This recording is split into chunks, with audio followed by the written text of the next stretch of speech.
유석엽 의원입니다. 먼저 그 해수부 장관으로 내정되신 거 축하드리겠습니다. 네, 감사합니다. 예.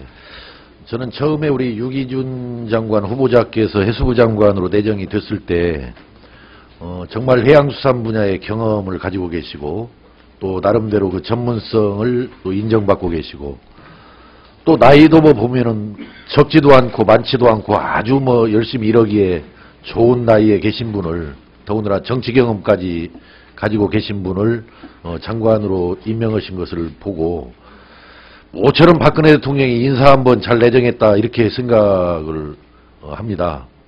하여튼 그런 취지라든지 또 제 판단에 어긋나지 않게 제 질문에 답을 기대하면서 질문을 드리겠습니다. 먼저 그 본격 질의에 앞서서 아까 모두 말씀하실 때 제가 쭉 따라가면서 봤었는데요.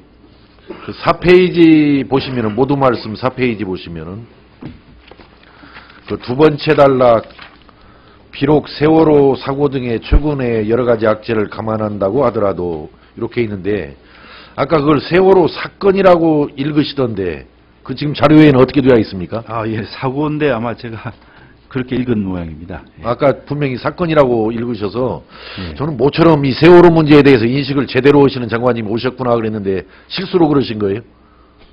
사고라고 읽어야 할 걸 사건으로 실수로 그렇게 읽으신 겁니까?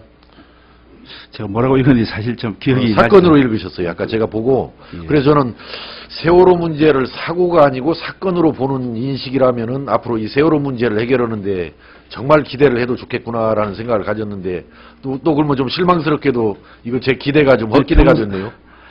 글쎄 어떻게 읽었는지 정확하게 기억이 나지 않습니다만은 존경하는 많은 위원님들 앞에 그 기억이 읽어서 좀 경황이 없어서 기억이 나질 않습니다만은 제 평소의 인식을 그렇게 생각해 주신다면 감사합니다.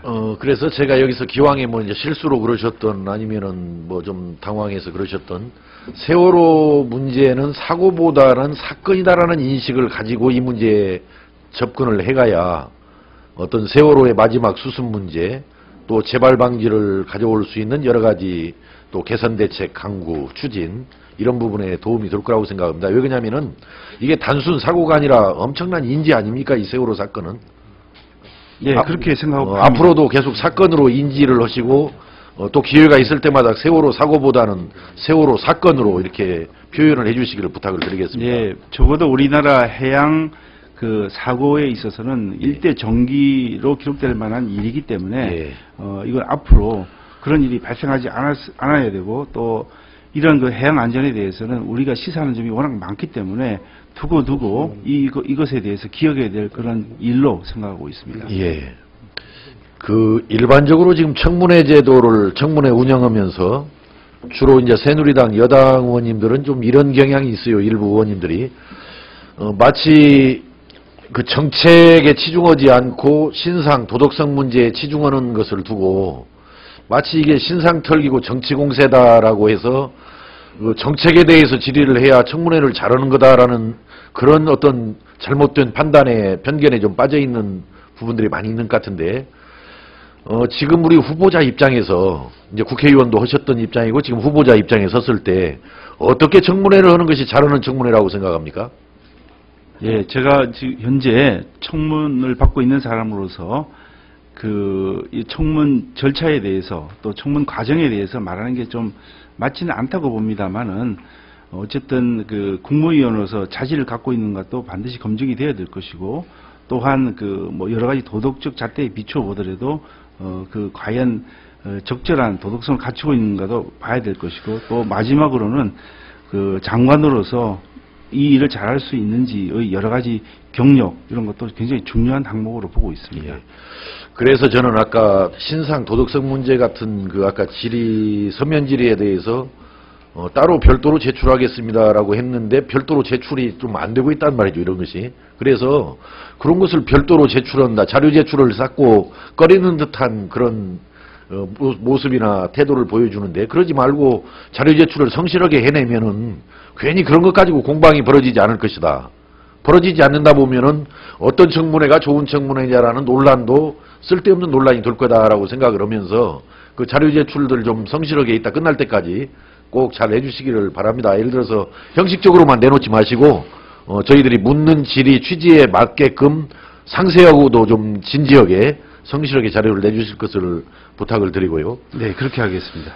내년 총선 불출마 문제에 대해서 지금 여러 가지 질문도 많이 나오고 답변도 나왔는데, 당초 내정자로 발표되고 나서 이제 기자간담회를 통해서는 출마하겠다 이렇게 밝혔는데, 이제 오늘은 여러 의원님들 질의답변 과정에서 해수부 장관으로서 최선을 다하겠다 이렇게 답변이 나온 것은 굉장히 국민들 입장에서 봤을 때 바람직한 어떤 변화라고 말씀을 드릴 수 있겠는데, 뭐 그렇게 봐도 되겠습니까?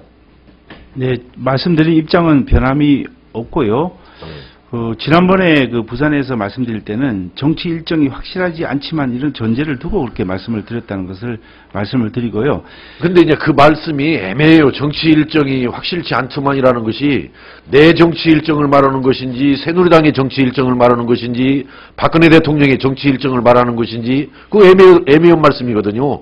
총선에 출마할 거냐 안 할 거냐만 해야지 애매하게 앞에다 단서를 붙이니까 이 말장난이 잘못하면 될 우려가 있다는 말씀이죠. 그래서 저는 이렇게 했으면 좋겠어요. 지난번에는 출마하겠다, 어떻든 단서를 앞에 붙였지만은, 그러나 오늘은 이제 해수부 장관으로서 최선을 다하겠다 이렇게 답변이 바뀐 것은 아주 진일보한, 저로서도 아주 다행인 변화라 이렇게 생각하고, 이렇게까지 답변을 넣으면 어땠을까 싶습니다. 만약에 제가 장관하는 것을 보고 국민들께서 계속 장관을 하라고 명령을 한다면은, 또 그런 국민의 명령에 따라서 대통령께서도 계속 장관직에 남아있기를 원한다라면은 총선 출마할 생각 전혀 버리고 계속 해수부 장관으로 2년이고 3년이고 박근혜 대통령과 운명을 같이 하겠다, 이렇게 답변하실 수는 없겠습니까? 네, 존경하는 유석열 위원님께서 말씀하신 그 애정어린 말씀을 깊이 새기고 예. 앞으로 유념하겠습니다. 예, 감사합니다. 여러 가지로 그렇게 당초 출마하겠다라는 입장에서부터 많은 진전이 있는 점은 높이 평가합니다. 네, 그냥 그렇게 말씀하신 것을 유념하겠다는 뜻입니다. 예. 미련이 많이 남아 계시는 모양이죠. 그 재산 문제를 좀 말씀을 드릴게요. 지금 후보자께서 첫 국회의원이 되신 2004년도 당선 직후에 신고된 재산 내역을 보면은 36억 6천만 원. 또 2013년도 재산 신고 내역을 보면은 36억 8천만 원에서 큰 변화가 없습니다. 그래서 아마 국회의원 하시는 동안에는 뭐 어떤 재산 증식도 없었고 큰 변화가 없기 때문에 큰 뭐 문제는 저는 없으리라고 이렇게 봐지고, 그 앞에 부분에 대해서 좀 확인을 하기 위해서 질문을 드릴게요. 네. 88년도에 첫 변호사를 개업하셨죠? 네, 그렇습니다. 그 당시에 후보자 재산이 얼마였습니까? 그 당시는 지금 뭐 기억이 안 납니다만 뭐 그렇게 뭐 있었다고 볼 수 없겠습니다. 그러니까 대략 계산하면 어느 정도, 뭐 아파트 뭐 몇 채, 뭐 땅 얼마, 뭐 이렇게 해서 대략 얼마 정도였습니까? 88년도 변호사 개업 시작할 때 대략. 지금 가격으로 산정을 해야 될지 또 그때 가격으로 해야 될지 모르겠습니다만, 기본적으로 그때 집이 있었던 것 같고요. 예. 그다음에 뭐 자동차 정도 소유하고 있는 것으로서 지금하고 비교하면 너무, 더구나 그게 굉장히 오래전 일이고 그래가지고. 그러면은 평소 후보자께서 변호사 개업 이후에 물론 뭐 시간 강사라든지 겸임교원 등으로 등록된 적은 있는데 그게 뭐 주 수입원은 아니었죠. 시간 강사라든지 네, 그렇습니다. 겸임교수 이런 부분이. 예. 그러면은 특별히 증여라든지 상속을 받은 부분은 얼마 정도를 받았습니까? 증여나 상속. 예, 중요 부분은 현재 없을 테이고요. 예. 그 상속은 2003년도에 부산에 그 아버님으로부터 물려받은 그 땅. 선친께서 돌아가시면서 받은 그런 땅이 있습니다. 그러면은 그 땅 하나 상속받은 거죠? 나머지는 뭐 증여나 상속은 없는 거죠? 예, 그렇다고 볼 수 있습니다. 그렇다면은 지금 변호사 생활 16년 만에 36억이라는 재산을 모았거든요. 재산 신고 가액으로. 2004년도 재산 신고 가액으로. 그러면은 변호사 수임료로 이제 그 재산을 형성했다라는 건데, 어떻게 적정하다라고 생각을 하십니까? 아니면은 뭐 적다라고 생각합니까? 아니면 혹시라도 많다라고 생각을 하십니까? 예, 뭐 위원님께서 말씀하시는 바를 잘 짐작을 하고 있고요. 일반 국민들의 정서에는 좀 부합하지 않을 것으로 보고 있습니다. 그렇습니다. 저는 우리 국가사회 여러 가지 그 좀 불합리한 문제 중에서도 이 변호사 수임료의 과다 문제, 물론 뭐 우리 지금 위원님들 중에서도 변호사 하신 분들이 많이 있습니다만은 이건 참 문제다. 이 국민들이 도저히 좀 이해하기 어려운 분야 현상 중에 하나가 변호사의 과다 수임료 문제다. 이렇게 말씀을 드리면서 이따 보충 질의를 드리도록 그렇게 하겠습니다. 이상입니다.